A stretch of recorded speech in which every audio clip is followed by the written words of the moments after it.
Let's be honest, this meltdown has been brewing for years. But nobody expected Rory and Mal's entire brand to collapse this fast or this loudly.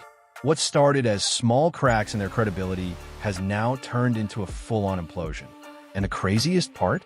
It all circles right back to the one thing everyone told them to avoid: getting way too comfortable running to Drake's defense every time he sneezed online. Now the internet is watching them fall apart in real time, and the same audience they once tried to lecture is dragging them without mercy.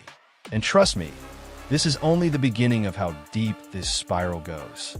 Before we go further, support me by liking this video and subscribing to this channel if you're new. It helps a lot. Here's the thing. You can have opinions, you can take sides, but Rory and Mal didn't just take sides. They became unofficial volunteer spokesmen for Drake at the worst possible time in his career. They tied their entire identity to a man going through the worst cultural downfall we've seen in modern hip-hop, right when the internet shifted against him. Instead of standing firm in their own voice, they kept doubling down on takes that were aging. Every episode, every debate, every analysis, it all kept circling back to defending the OVO brand as if their reputation depended on it. And yeah, it did. There was a time when Rory and Mal's perspective felt refreshing. People saw them as authentic, unplugged, and anti-industry. But that version of them is long gone. As Drake's beefs got uglier, as his controversies got louder, they didn't distance themselves. They leaned in like unpaid interns. The audience noticed. The industry noticed. Even their critics noticed.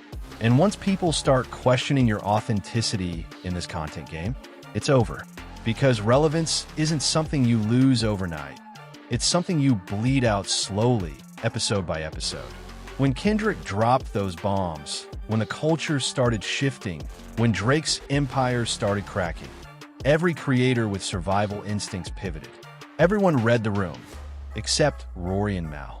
Instead of recalibrating their takes like normal media personalities, they became more stubborn, more defensive, more disconnected. And the comment sections wasted no time cooking them. You know that feeling when someone keeps talking, but you can tell the crowd stopped listening days ago? That became their entire online presence. It wasn't one episode. It wasn't one bad take. It wasn't one viral clip. It was the accumulation, the pattern, the constant picking the wrong side of cultural moments over and over again. People didn't stop believing them suddenly. They just eventually had enough evidence to confirm what they feared. Rory and Mal weren't speaking for themselves anymore. They were speaking for someone else's brand. And that alone was enough to bring their credibility crashing down. Everyone has biases.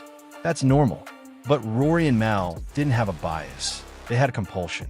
Every time the culture checked Drake, they rushed out episodes, live streams, rants, and debates trying to shield him from the criticism he earned. Think about that. Instead of growing with the audience, they alienated the audience. Instead of evolving their content, they trapped themselves in a cycle of defending a superstar who wasn't even defending them. You can't put your entire reputation inside another man's downfall and expect to survive when he collapses. You ever notice how, when creators stop connecting with reality, their tone changes? Instead of conversations, Rory and Mal's episodes started sounding like two frustrated uncles lecturing the internet about why their interpretations weren't smart enough. That's when fans tapped out. Once you start sounding like you're above your audience will put you below them instantly. Their tone went from relatable to condescending. Their commentary went from insightful to delusional. And fans went from supportive to done. It wasn't gradual. It wasn't subtle. The second they jumped out the window defending Drake during his weakest cultural era, they turned themselves into easy targets. Clips started going viral. Memes started popping up. People started stitching their takes just to roast them. They became the butt of the joke, not the ones making the joke. And once the timeline sees you as a meme, you never fully recover. Instead of leading conversations, they followed them. Instead of setting narratives, they chased them. Instead of understanding the culture, they argued with it. Creators survive by evolving. They regressed by doubling down on outdated narratives.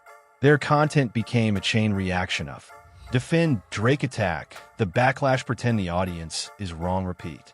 No creativity, No growth, no accountability, just endless reactionary takes that aged like expired yogurt. When you detach from reality long enough, you don't notice when you start alienating the same community that supported you. Rory and Mal didn't just lose viewers, they lost trust. And trust is the only real currency in media. People don't hate them because their takes were wrong. People hate them because their takes felt bought. Once your audience thinks you're speaking for a label, not for yourself, your career is on borrowed time. Here's the worst part. They can't pivot anymore. Every attempt to switch topics looks forced. Every episode feels defensive. Every opinion sounds like it's trying to fix the last bad opinion. That's the point of no return. The collapse isn't coming. The collapse is already here. And the internet knows it. And Drake's downfall only accelerates theirs. The saddest part? They don't realize it. They think the audience is hating.